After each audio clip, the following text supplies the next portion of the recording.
Welcome to Dr. B.R. Ambedkar Open University. Now we will be discussing the session 2 of unit 12.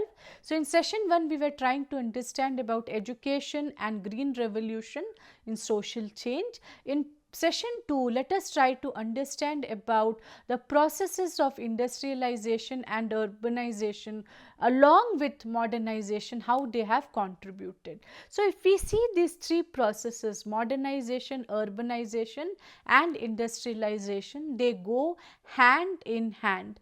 They all are interconnected processes. Why they are interconnected processes? Because whenever there is greater establishment of industries, more and more industries are forming, it leads to process of industrialization. Wherever more and more industries are there, you will need an entire infrastructure to support the industrial functioning and development, and this directly indirectly contributes in the formation of cities, and that is how urbanization takes place. And with these two processes, it has been seen that there is a better scientific outlook, because industries cannot work without a scientific outlook. So when this scientific outlook develops, naturally it is contributing towards modernization. So I hope, dear learners, you are able to see the connection between these three social processes and how they are contributing towards the social change. So industrialization and urbanization, they play very significant role, especially in societies like India, to ensure economic development. Moreover, sociologically also we see that our thinkers, they have tried to differentiate between modern societies and conventional societies, like especially if you can recall Ferdinand Tönnies, who has given us the concept of Gemeinschaft and Gesellschaft. You talk about Robert Redfield's concept of folk and urban societies. Similarly, Herbert Spencer's concept of military society and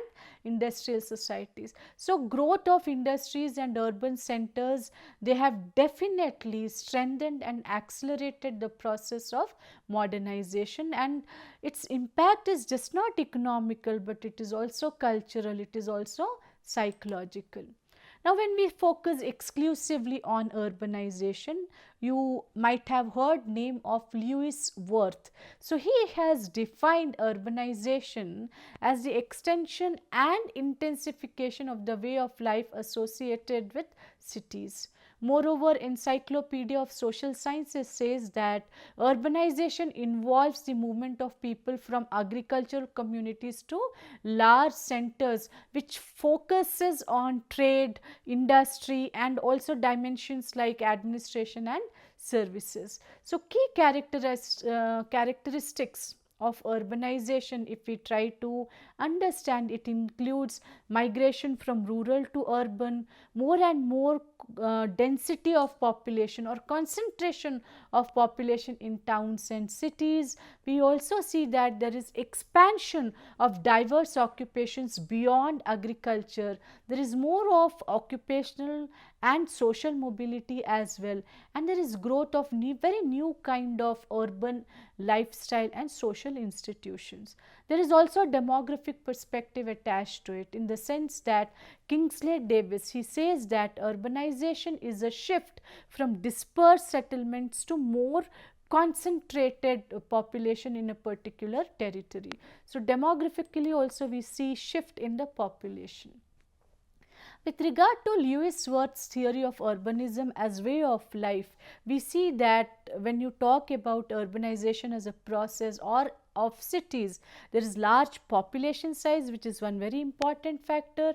Apart from that, we also see high population density is also existing. Moreover, we will see social heterogeneity. Social heterogeneity in terms of diversified ethnicity, occupation, class and culture, which all adds to lot of diversity in urban areas. So population and then density and diversity or heterogeneity, these three are important components as presented by Lewis Wirth. there are multiple consequences of urbanism.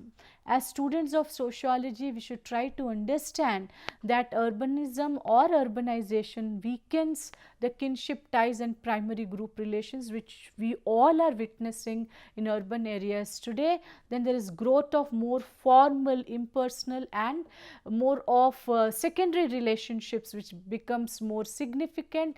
There is more division of labor, more of specialization and occupational diversity, and of course diversified, highly intensified geographical and social mobility. So there is exposure to mass media and multiple stimuli which leads to greater adaptability and mental agility as well. Now when you talk about further taking our discussion in terms of features and impact of urbanism, definitely occupational specialization is something which we have to understand, that how because of urbanization in each occupation itself there are further divisions. For example, if you take the field of IT only, you have program writers, you have graphic designers, you have website creators, so much of specialization has taken place. Then high territorial and social mobility is there, functional interdependence. Though diversity is increasing, interdependence is also increasing, which is one very beautiful aspect of urbanism. Then personal anonymity. Though we are staying in neighborhoods, many times we might not even be aware who is our neighbor. That contributes to lot of anonymity of urban life as well.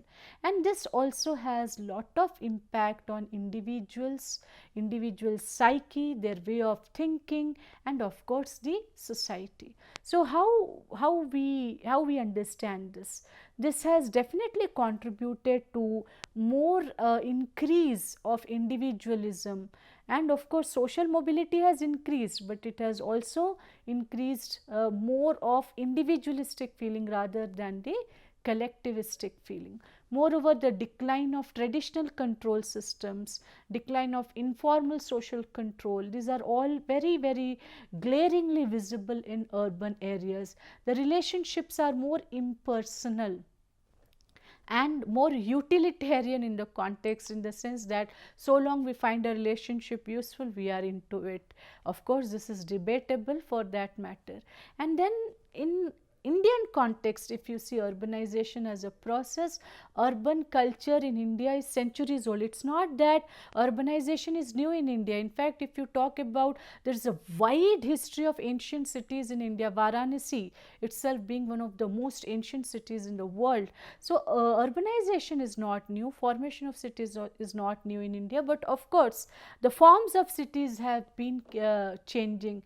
And like apart from that, post British rule, during British rule, post independence, post economic reforms, we see that the formation and structure of cities has been very different. Then in India, we see that urbanization has definitely contributed to drastic socio-economic transformation, and we see a kind of diffusion of multiple values. But it is also true that though at a individual level we might think that urbanization is increasing, but when you compare it to other cities or other countries, for not cities, other countries for that matter, the pace of urbanization in India has been relatively slow according to various experts, including Kingsley Davis, who says that India's urbanization has been relatively slow due to gradual pace of economic development. But when you see that post economic reforms and post globalization, definitely the pace of urbanization is relatively higher when compared to what it was in the post independence period. So in this session 2, we have tried to understand about urbanization. My dear learners, we will have to join these links, like when you talk about education, when you talk about green revolution, when you talk about urbanization, just now I was talking about urbanization, how these three factors have contributed in social change. Education definitely creates more skilled manpower, that more skilled manpower definitely is a great and very strong boost to industrial sector. So when there is boost in industrial sector, it definitely contributes in economic development, and when there is more and more industrialization taking place, it will definitely contribute in the process of urbanization also.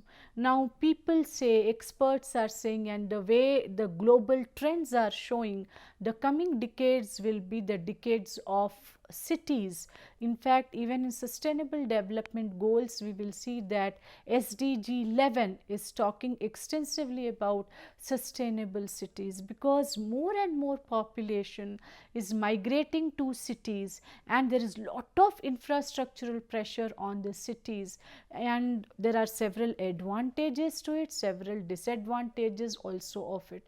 So as students of sociology and as students of social change, we will have to understand that in contemporary times how urbanization is leading to drastic social change. In fact, globalization, if you see, it has definitely contributed in massive social change. And when globalization has taken place, naturally the strategizing or the categorization of cities is no more being done at a national level, it is being done at a global level, because now cities being the economic centers, there is so much of interaction of trade and commerce, so much of interaction of business across the cities, and we have to understand urbanization in that context.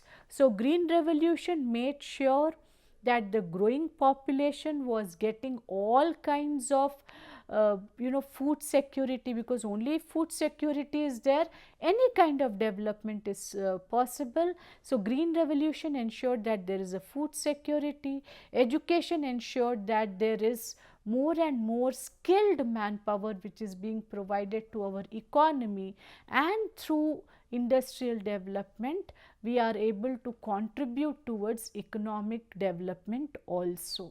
So in session 2 we focused more on urbanization and urbanism as way of life, and in this context I also request you all to do more reading about global cities and also cities in India, especially in ancient India, how cities contributed so much towards the economic development, and there is need for us to connect that ancient knowledge about ancient cities with the contemporary times. And I would also request you to read also about Howard Ebenezer Garden cities. It's a beautiful concept.